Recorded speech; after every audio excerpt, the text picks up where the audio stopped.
seperti pujian ini ya Bapa. Bukakan mata hati kami Tuhan.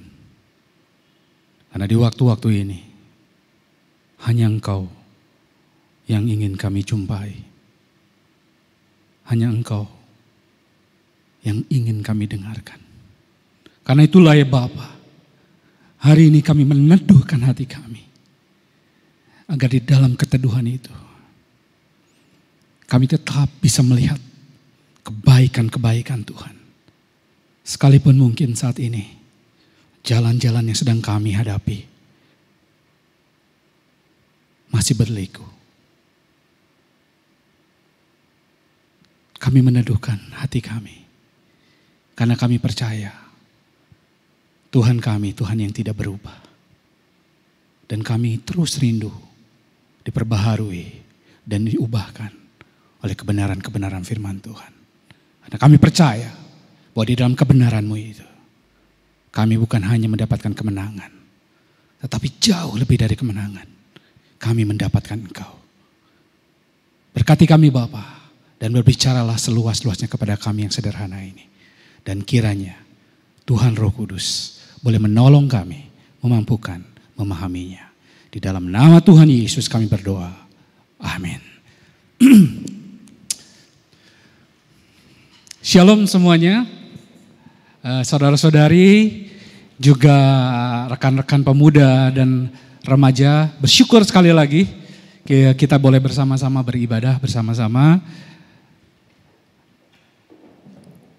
Dan kita percaya bahwa di dalam kebaikan-kebaikan Tuhan selalu saja Tuhan akan terus memberikan sukacita kepada kita semua. Dan saya berdoa bagi kita semua kiranya sukacita Tuhan itu terus melimpah di dalam kehidupan kita semua. Hari ini ada satu firman Tuhan yang baik yang kita boleh bersama-sama renungkan, yaitu bersama saling menjaga.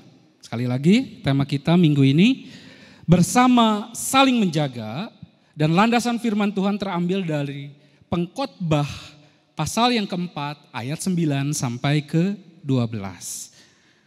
Nah, saya akan membacakan bagi kita semua. Demikian bunyi firman Tuhan, Pengkhotbah pasal 4 ayat 9 sampai 12.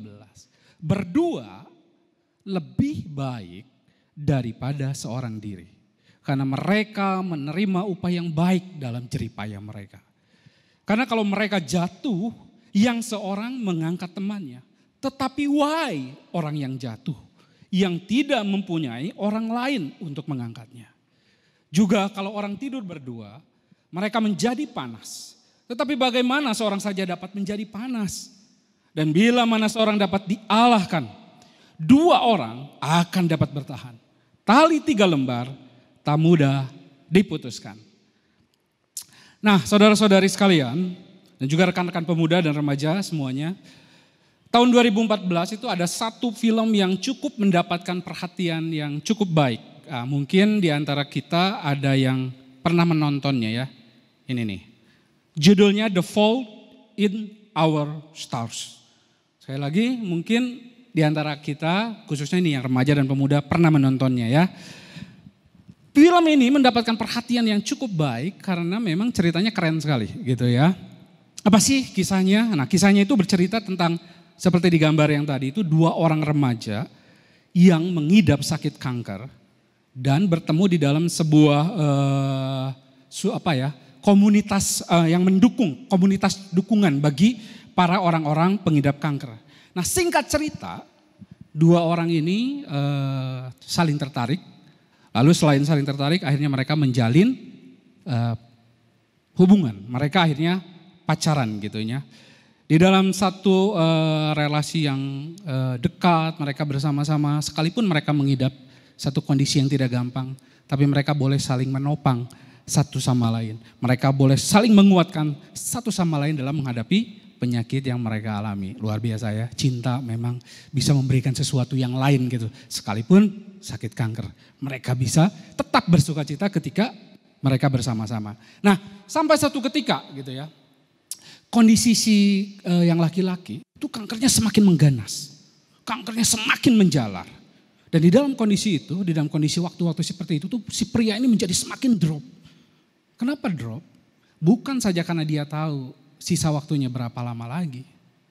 Bukan hanya juga karena sakitnya begitu tidak tertahankan. Tetapi ada satu pergumulan yang berat bagi dia. Yaitu dia takut dilupakan oleh orang.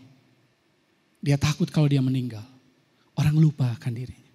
Nah, mendengar hal ini, si perempuannya, si ceweknya, itu datang kepada dia lalu berkata kepada si laki-laki ini.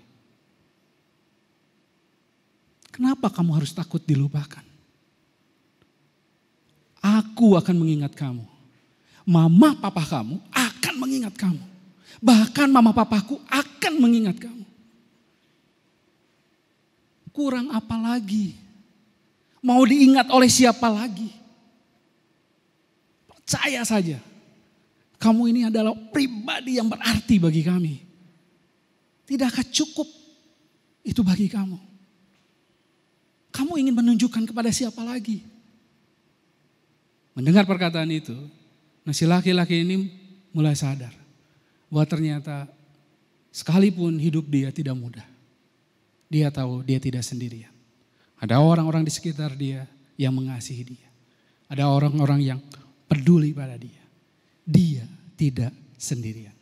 Dan akhirnya sekali lagi, apa yang dia dengar itu, kebersamaan orang-orang yang mengasihi di sekitarnya, kepedulian orang-orang di sekitarnya, itu boleh menolong dia melewati masa-masa yang sukar itu. Sekalipun kita tahu ujung ceritanya, sakit kanker, dia harus pergi. Nah, saudara-saudara sekalian, kisah ini menunjukkan sebuah realitas kehidupan kepada kita bahwa memang penting sekali kehadiran orang-orang di sekitar kita. Kita tidak bisa hidup sendirian. Kita butuh teman, kita butuh sahabat. Di mana kita apa? Kita bisa berelasi, kita bisa ngomong, kita bisa ngobrol, kita bisa saling menopang, kita bisa saling berbagi beban dengan mereka. Bahkan sebenarnya kalau kita mau lihat kepada kebenaran firman Tuhan, maka itu bukan hanya menjadi sesuatu yang penting saja. Tetapi ini menjadi sebuah kebutuhan dasar bagi kita semua. Berelasi dalam sebuah kebersamaan dengan orang lain, itu adalah sebuah kebutuhan dasar setiap manusia. Kenapa demikian? Karena kita dari awalnya diciptakan, dirancang untuk menjadi apa? Untuk bisa bersama-sama dan untuk bisa berelasi. Kita diciptakan oleh Allah Tritunggal. Allah Tritunggal yang seperti apa? Allah Bapa, Allah Anak, Allah Roh Kudus yang di dalam kekekalan itu membangun satu relasi di dalam kemahaharmonisan. Nah, kita diciptakan oleh Allah Tritunggal dengan peta menurut hal itu. Karena itu membuat kita menjadi makhluk relasional. Kehilangan itu, kita kehilangan hal yang penting. Bahkan di dalam Kejadian 2 ayat 18 kalau kita membaca, jelas sekali Tuhan yang mengatakan, tidak baik kalau manusia itu seorang diri saja. Tentu saja ini tidak hanya berbicara tentang pacaran.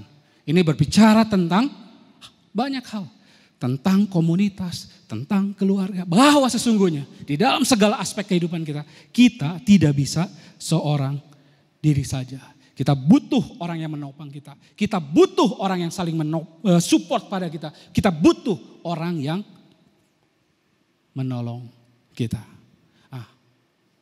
Namun sekalipun demikian, saudara-saudari sekalian,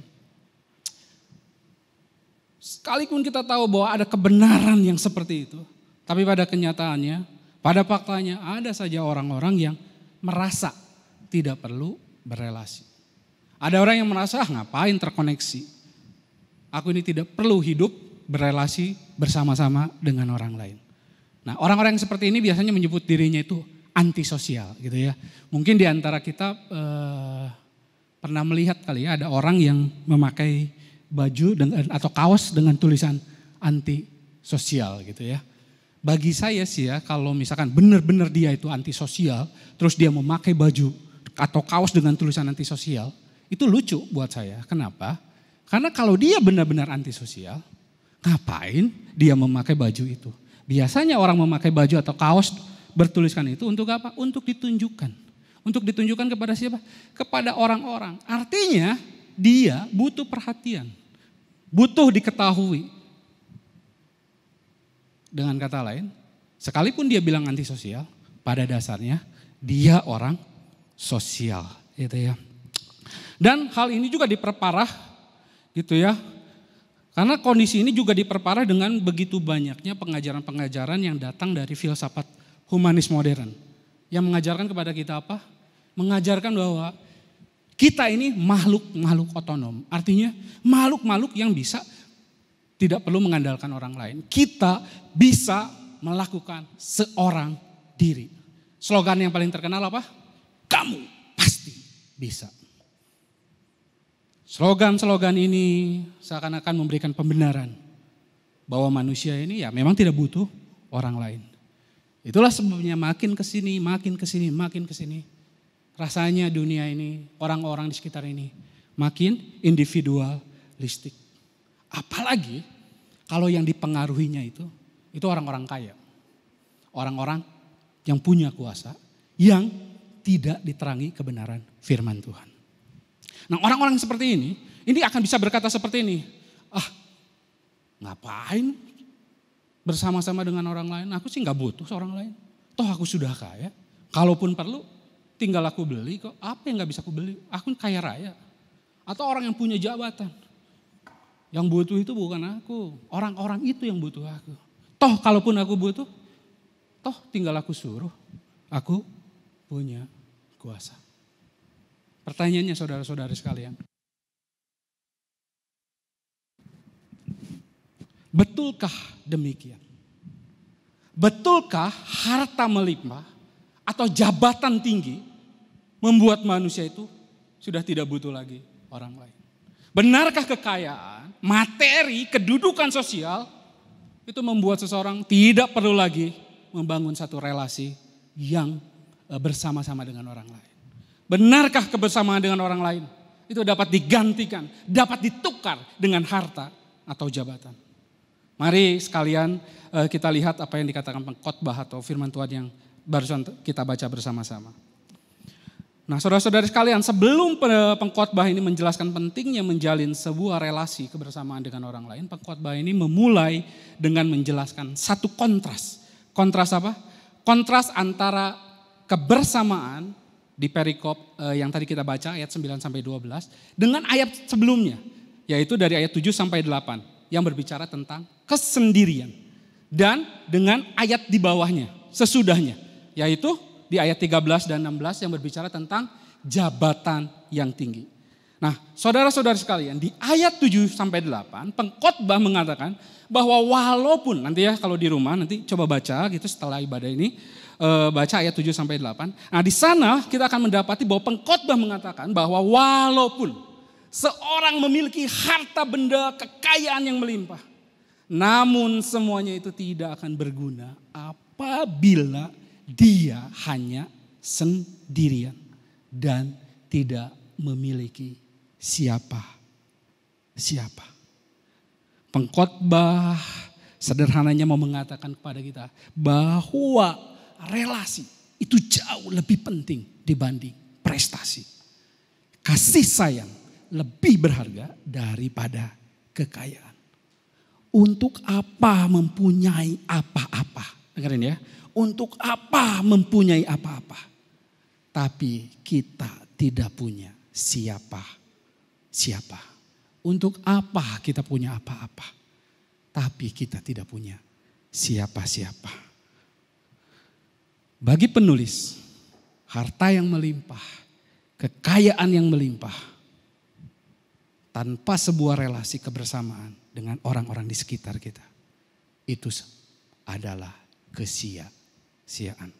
Nah, selanjutnya pengkhotbah juga mengkontraskan ayat 9-12 kebersamaan itu dengan kisah tentang kebodohan seorang raja tua di ayat 13 sampai 16. Nanti sekali lagi saudara-saudari sekalian baca setelah ini ayat 13 sampai 16. Nah, di sana kita akan mendapati bahwa ternyata usia tua dan jabatan sekalipun raja itu tidak jaminan orang ini hidupnya bijaksana.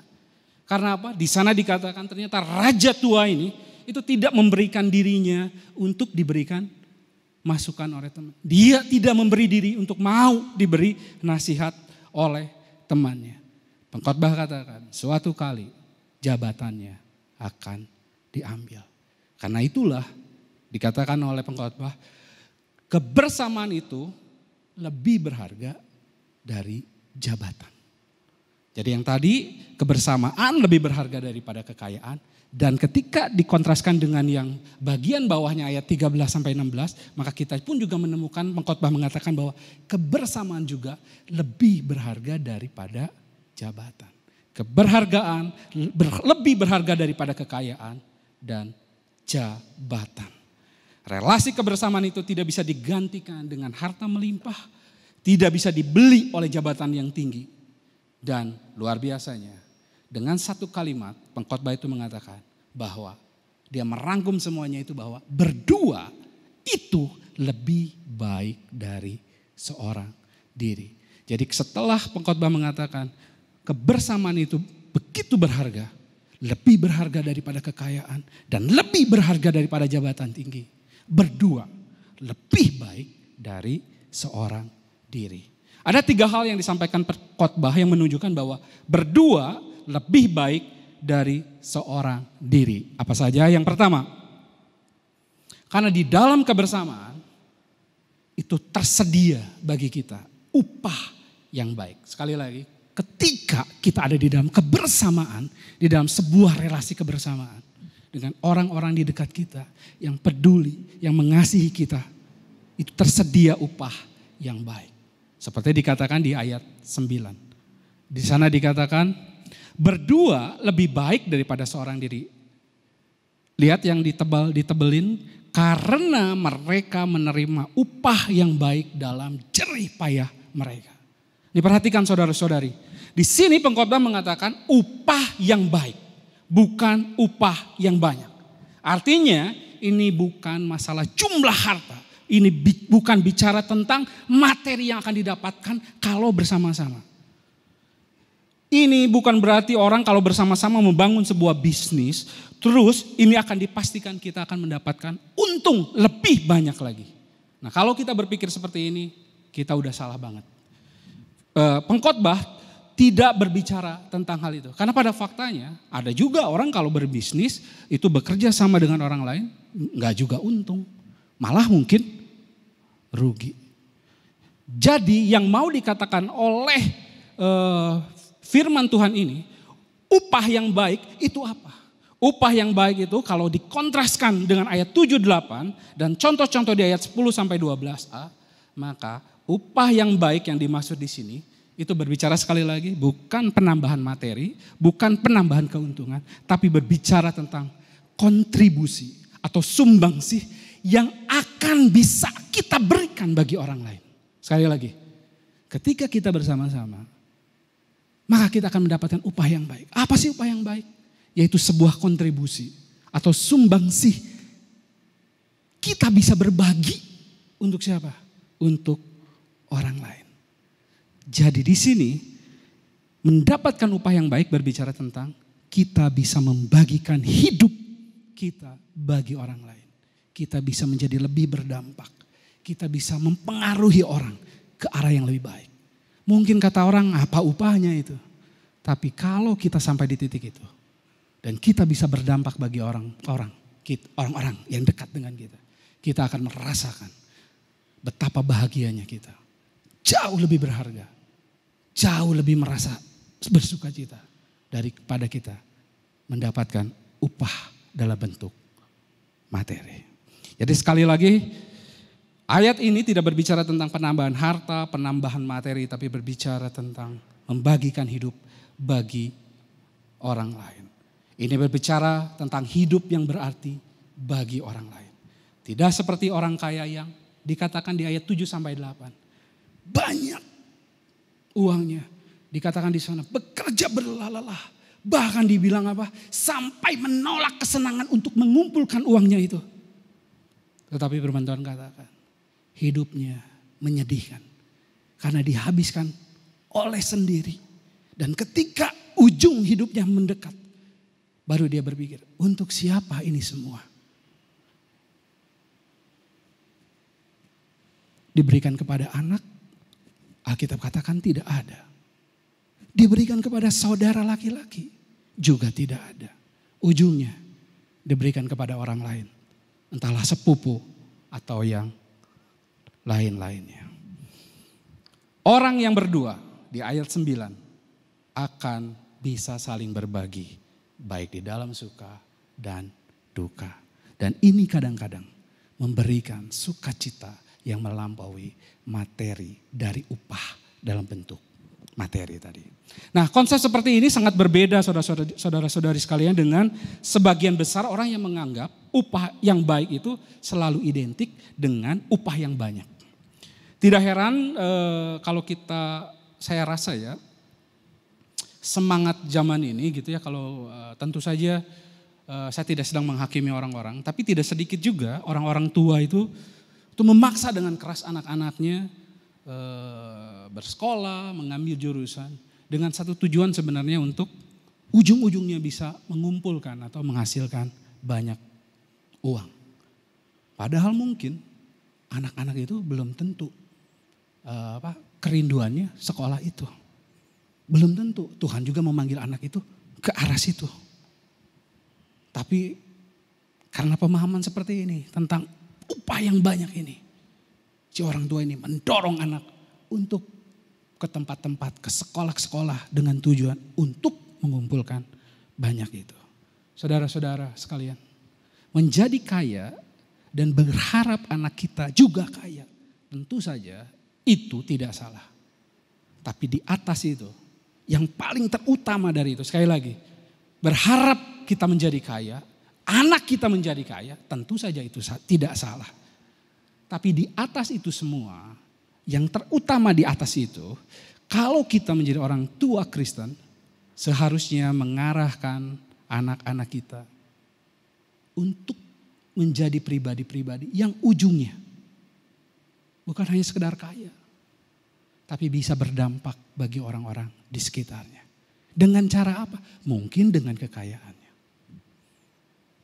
Tujuan hidup kita bukan sekedar untuk mengumpulkan harta atau kekayaan semata. Namun bagaimana hidup kita bisa berdampak pada orang lain. Kita bisa menginspirasi orang lain. Kita bisa berbagi hidup pada orang lain.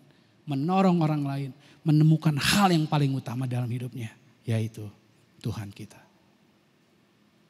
Ini yang pertama.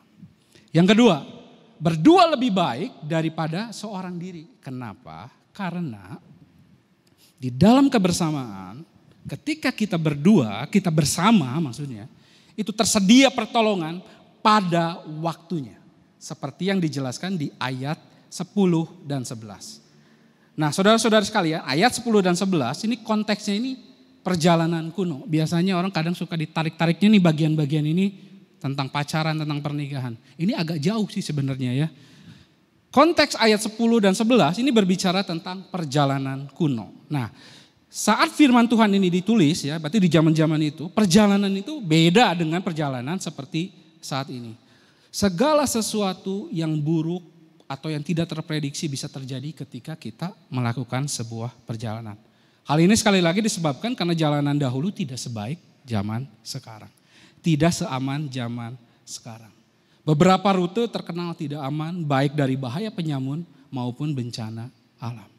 Selain itu sistem pemberian bantuan juga sangat terbatas pada waktu itu. Dan masih banyak lagi faktor lain yang turut membuat rencana perjalanan itu menjadi tidak mudah, bahkan menakutkan dan berbahaya. Apalagi kalau dilakukan seorang diri. Itulah sebabnya orang-orang pada waktu itu kalau berpergian, berencana pergi dari satu tempat ke tempat lain, itu selalu di dalam rombongan. Mengapa? Karena itulah maka ayat 10 mengatakan demikian ya. Karena kalau mereka jatuh, yang seorang mengangkat temannya. Tetapi why itu artinya ada yang tahu? Maksudnya nama orang itu tentu saja bukan ya. Tetapi why orang yang jatuh, nama si orang itu tentu saja bukan why namanya. Why artinya celakalah. Jadi tetapi celakalah orang yang jatuh yang tidak mempunyai orang lain untuk mengangkatnya. Nah ayat 10 ini konteksnya ini secara khusus menyinggung tentang sebuah kecelakaan yang bisa terjadi dari sebuah perjalanan yang tadi diceritakan. Menimpa semua orang atau seseorang yang sedang melakukan sebuah perjalanan. Misalkan saja di sana dikatakan jatuh ke dalam lubang. Dan hal ini menjadi sesuatu yang biasa. Karena apa? Karena pada waktu itu lubang-lubang atau jebakan-jebakan itu banyak dibuat. Untuk apa? Baik untuk memperangkap binatang buas atau sengaja dibuat oleh para penjahat untuk memperangkap orang-orang para pejalan itu. Atau juga karena kondisi jalannya yang memang rawan. Sehingga jalan itu licin bisa membuat seseorang itu tergelincir jatuh ke lubang atau ke jurang. Nah saudara-saudara, jika orang itu melakukan perjalanannya seorang diri, lalu dia terjatuh ke dalam lubang. Kalau dia seorang diri, saudara-saudara bisa bayangkan, itu belum tentu rute itu dilewati atau padat seperti kebun kawung. Setiap waktu ada saja. Itu belum tentu dalam sehari orang itu bisa ada di sana. Terperangkap di dalam lubang seharian. Masalahnya kalau benar lubang itu digunakan untuk memperangkap hewan liar. Artinya akan ada banyak hewan liar yang datang ke sana. Hewan liar tidak akan menunggu. Melihat ada orang terjatuh di sana, hap-hap. Atau lubang itu lubang yang diperangkap oleh para perampok tadi. Ah, sudah selesai. Jadi bisa bayangkan kalau orang itu jatuh sendirian. Karena itulah maka firman Tuhan. Berbeda jika perjalanan itu dilakukan bersama-sama. Bukan hanya mereka akan saling mengingat, awas nanti di sana ada lubang, hati-hati. Ataupun kalau sekalian jatuh, itu pasti ada pertolongan untuk menyelamatkan. Selain bahaya jatuh ke dalam sebuah lubang, hal lain yang sering kali menjadi tantangan dalam perjalanan, saudara-saudari sekalian, adalah terpaan hawa dingin. Nah perjalanan pada saat itu seringkali sekali lagi itu tidak sesuai rencana. Misalkan perjalanan dari A ke B. Nah perjalanan dari A ke B itu kadang-kadang di tengah perjalanan entahlah longsor, entahlah banjir, orang itu jadi harus terhenti. Dan ketika harus terhenti maka kadang-kadang misalnya direncanakan biasanya tuh orang pergi zaman dulu itu sebelum matahari pagi-pagi benar dan diusahakan datang sebelum matahari terbenam. Karena mereka tidak mau bermalam. Karena kalau bermalam itu bisa berbahaya. Nah kadang-kadang ketika mereka berjalan itu tidak sesuai dengan harapan. Entahlah tadi banjir, entahlah ada ini, adalah itu. Sehingga memaksa mereka untuk berada di tengah perjalanan. Dan kalau itu malam hari. Bisa dibayangkan. Misalkan di gurun. Kita semua tahu. Kalau panas pisan. Dan kalau dingin mungkin bisa sampai minus. Nah kalau misalnya kita lihat orang-orang di luar negeri sana. Itu kalau musim dingin biasanya mereka pakai baju jaket-jaket yang tebal. Mereka duduk di pemanas gitu ya, perapian-perapian untuk menghangatkan. Di rumah saja mereka datang ke perapian. Ini di perjalanan di padang gurun. Dan kita tahu jaket-jaket mereka itu tidak setebal dan sebagus jaket-jaket kita sekarang ini. Bisa bayangkan kalau mereka sendirian. Itu kedinginan itu akan menusuk-nusuk tulang. Karena itulah maka dikatakan di ayat 11. Juga kalau orang tidur berdua. Nah ini sekali lagi ya, ini bukan bicara sekali lagi tentang pernikahan, tentang pacaran. Ini konteksnya nih, ada orang perjalanan terhambat, kedinginan di tengah perjalanan. Nah kalau dia sendiri selesailah sudah. Tapi kalau dia berdua, ayat 11 katakan, juga kalau orang tidur berdua, mereka menjadi panas. Tetapi bagaimana seorang saja dapat menjadi panas? Jadi di sini berbicara tentang apa? Tentang sesama orang yang sedang berjalan rombongan, kedinginan, dia saling mendekat untuk saling memanaskan diri. Begitu. Jadi bukan bicara tentang hal-hal lainnya. Bayangkan sekali lagi, jika perjalanan ini dilakukan seorang diri, angin akan lebih tajam. Dinginnya angin malam itu akan lebih tajam dibanding pedang-pedang ke tulang-tulang kita. Saudara-saudara sekalian, di dalam perjalanan hidup kita pun kadang-kadang kita juga bertemu dengan hal-hal yang tidak mudah, yang seakan-akan membuat kita terpuruk jatuh. Tapi sebagai anak Tuhan, kita percaya sekali bahwa dalam situasi di mana kita mungkin diizinkan jatuh ke jurang-jurang atau ke lubang-lubang kesulitan-kesulitan. Tapi kita pasti punya pertolongan Tuhan. Dan kerap kali uluran tangan Tuhan melalui siapa? Melalui orang-orang di sekitar kita. Orang-orang yang dekat dengan kita. Karena di dalam kebersamaan itu, sekali lagi, Tuhan menggunakannya menjadi uluran tangan anugerah Tuhan untuk menolong kita. Berdua selalu lebih baik dibanding seorang diri. Berelasi bersama teman, memiliki sahabat, selalu lebih baik. Itu yang kedua.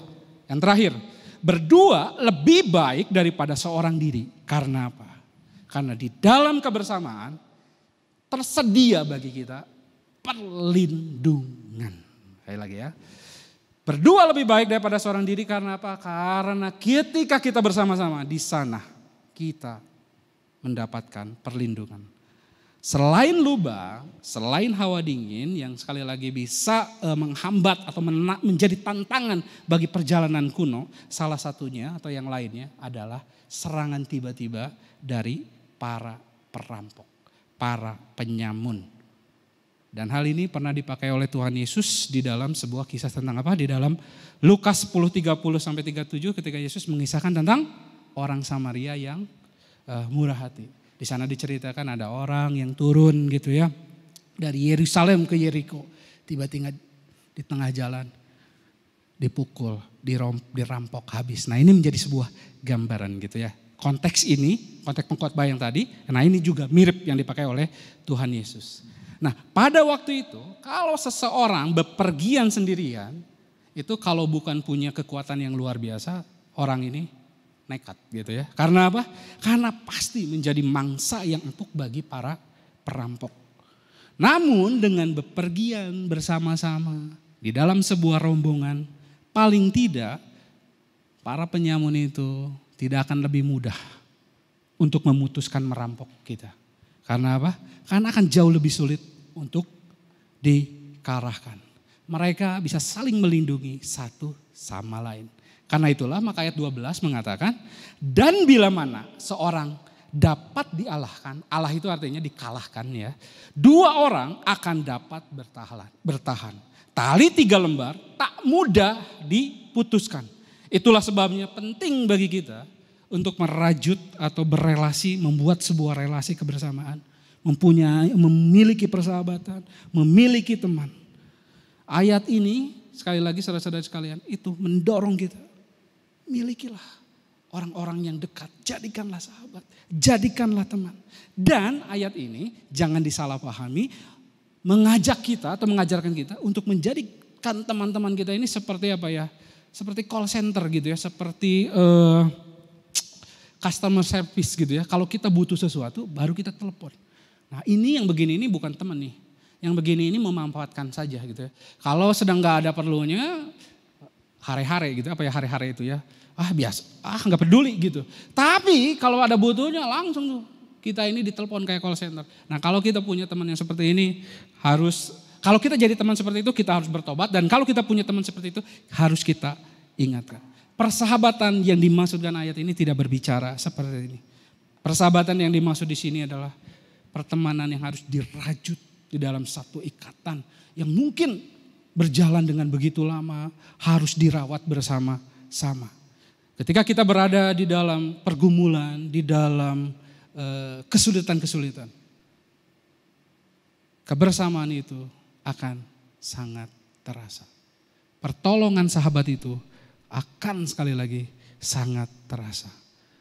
Tapi orang-orang yang selama ini dekat dengan kita, orang-orang yang selama ini bersama-sama dengan kita, yang mengenal kita dengan baik, pada ujungnya merekalah yang akan menjadi tembok-tembok pelindung kita.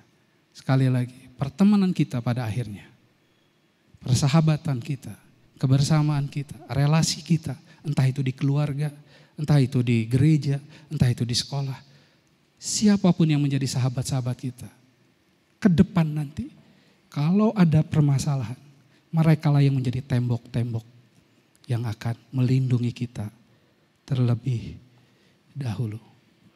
Dan sebenarnya hal ini mengingatkan kita pada apa? Pada teladan yang dicontohkan oleh Tuhan Yesus. Yesus sendiri berkata bahwa kita semua ini udah bukan hamba-hambanya. Kita ini sudah menjadi sahabat-sahabatnya. Dan sebagai sahabat-sahabat, Yesus bukan hanya menjadi tembok-tembok yang cuma hanya sekedar melindungi. Bahkan dia sudah memberikan seluruhnya hidupnya. Agar kita apa? Yang berdosa ini, yang tadinya musuh Tuhan, bisa menjadi sahabat Tuhan. Sahabat yang luar biasa adalah sahabat yang bisa memberikan nyawanya untuk sahabat-sahabatnya. Siapa pribadi yang melakukan itu? Tuhan kita. Pertanyaannya, lalu bagaimana dengan kita? Dari awalnya kita sudah dirancang, didesain oleh Tuhan sebagai makhluk-makhluk yang membutuhkan orang lain. Kita perlu relasi dengan orang lain. Sejak semula Tuhan katakan kesendirian itu tidak baik bagi kamu. Karena itu aku berikan penolong bagi kamu. Aku berikan teman, aku berikan sahabat, aku berikan pasangan bagi kita semua. Menjadi pribadi-pribadi yang bersahabat. Menjadi orang-orang yang berteman. Seharusnya itu menjadi ciri kita. Karena apa? Karena Tuhan meneladankannya kepada kita. Dia melakukannya bagi kita. Menjadi sahabat bagi kita. Jika kebersamaan umum saja saudara-saudara sudah begitu indah. Lalu pertanyaannya bagaimana kebersamaan kita kalau dengan Tuhan? Sudahkah kita membangun? Kalau Tuhan sudah menjadikan kita sahabat. Sudahkah kita menjadikan Tuhan sahabat kita? Apakah kita mau belajar setelah mendengar firman Tuhan ini juga? Mau rindu mengenal orang lain yang boleh Tuhan tempatkan di sekitar kita? Maukah kita membuang sikap individualistik kita? Dan kita mau mulai belajar berbagi dengan sesama kita. Tentu saja ini menjadi sesuatu tantangan bagi kita di zaman-zaman seperti ini. Tapi kiranya Roh Kudus memberikan satu kekuatan kepada kita untuk apa? Untuk mematikan egoisme kita. Untuk kita boleh menjadi pribadi-pribadi yang berbagi. Berbagi mungkin terkesan akan mengurangi sesuatu di dalam diri kita. Tetapi kalau berbagi itu berdampak pada seseorang, itu akan menambahkan satu sukacita yang tidak bisa diukur oleh ukuran-ukuran angka-angka. Itu menjadi sukacita yang lain. Untuk menutup firman Tuhan ini, saya akan membacakan Yohanes 15 ayat 13 sampai 14. Tidak ada kasih yang lebih besar daripada kasih seorang yang memberikan nyawanya untuk sahabat-sahabatnya. Kamu adalah sahabatku, jikalau kamu berbuat apa yang kuperintahkan kepadamu. Mari kita berdoa. Tuhan, sekali lagi